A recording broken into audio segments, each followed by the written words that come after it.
क्या विष्णु जी के 10वें अवतार कल्कि का जन्म पहले ही हो चुका है? क्या सच में यह दुनिया 2025 में खत्म होने वाली है और उसके बाद क्या होगा? इन सवालों के जवाब जानने के लिए इस वीडियो को आखिर तक जरूर देखें। चलिए जानते हैं। हिंदू धर्म के अनुसार कलयुग दुनिया के चक्र का एक ऐसा हिस्सा है जिसमें अधर्म, अशांति और पाप का प्रभाव सबसे अधिक होता है। कलयुग के अंत के बारे में अलग अलग ग्रंथों में विभिन्न आकलन किए गए हैं। कुछ ग्रंथों का कहना है कि कलयुग 4,32,000 वर्षों तक चलता है, जबकि अन्य के अनुसार यह केवल 1200 वर्षों तक ही रहता है। लेकिन मुख्य सवाल यह है, क्या हम 2025 तक कलयुग के अंत को देखने के लिए तैयार हैं? और क्या यह सच में समाप्त हो जाएगा? ब्रह्मवैवर्त पुराण में भगवान कृष्ण ने कहा था कि कलयुग के अंत में 5000 वर्षों के बाद एक स्वर्ण युग की शुरुआत होगी। तो क्या यह परिवर्तन सच में हो रहा है? और क्या हम वास्तव में एक टाइम बम पर बैठे हैं जो जल्द ही फटने वाला है? इस वीडियो में हम इस रोमांचक रहस्य से पर्दा उठाने जा रहे हैं। कलयुग को डार्क एज भी कहा जाता है क्योंकि इस युग में लोग भगवान से सबसे अधिक दूरी बना लेते हैं। हिंदू धर्म में धर्म को प्रतीकात्मक रूप से एक बैल के रूप में दर्शाया गया है। सतयुग में इस बैल के 4 पैर होते हैं, लेकिन हर युग के साथ इसका एक एक पैर कम होता चला जाता है। इसका मतलब है कि कलयुग में इस बैल का केवल एक ही पैर बचा है।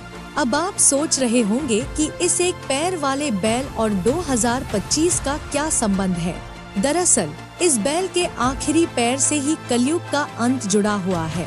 जब कलयुग समाप्त होगा तब इस बैल को उसका पुराना स्वरूप वापस मिल जाएगा।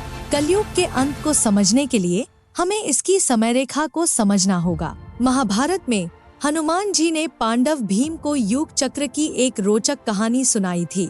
हनुमान जी ने बताया कि सतयुग का नाम इसलिए पड़ा क्योंकि उस युग में केवल एक ही धर्म था और सभी लोग पवित्र थे। उस समय धार्मिक अनुष्ठानों की कोई आवश्यकता नहीं थी, यहाँ तक कि न गरीबी थी न अमीरी।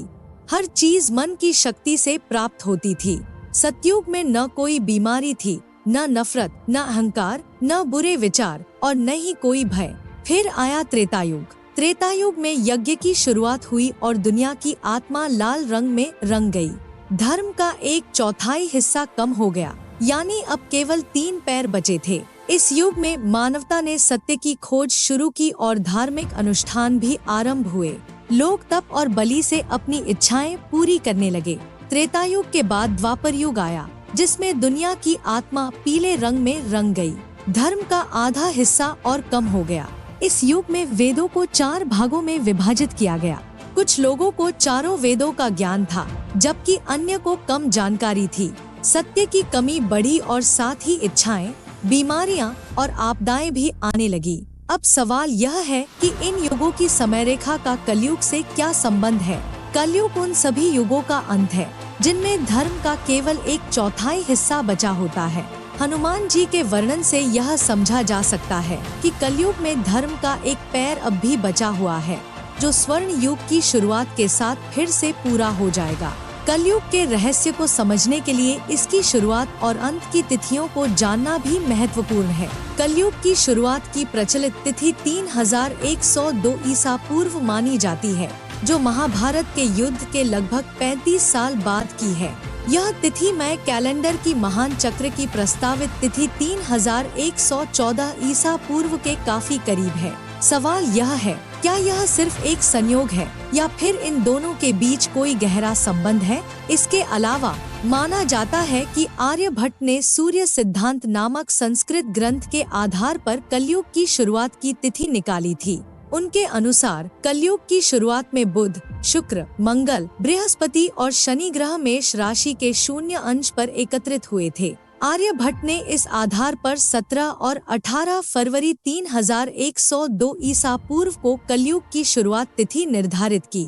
हालांकि आधुनिक अनुसंधान और सिमुलेशन से यह साबित हुआ है कि उस समय 5 ग्रह 0 अंश मेष राशि में नहीं थे।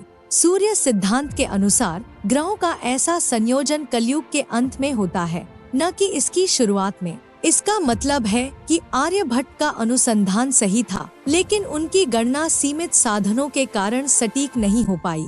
कई संस्कृत ग्रंथों में युग चक्र की अवधि को कृत्रिम रूप से बढ़ा दिया गया था, जिससे इसे 4,32,000 वर्षों का बना दिया गया, जबकि महाभारत और मनुस्मृति के अनुसार युग चक्र की वास्तविक अवधि 12,000 वर्षों की है। श्री युक्तेश्वर ने अपनी पुस्तक द होली साइंस में स्पष्ट किया था कि युग चक्र 24,000 वर्षों का होता है, जिसमें 12,000 वर्ष आरोही चक्र के होते हैं और 12,000 वर्ष अवरोही चक्र के।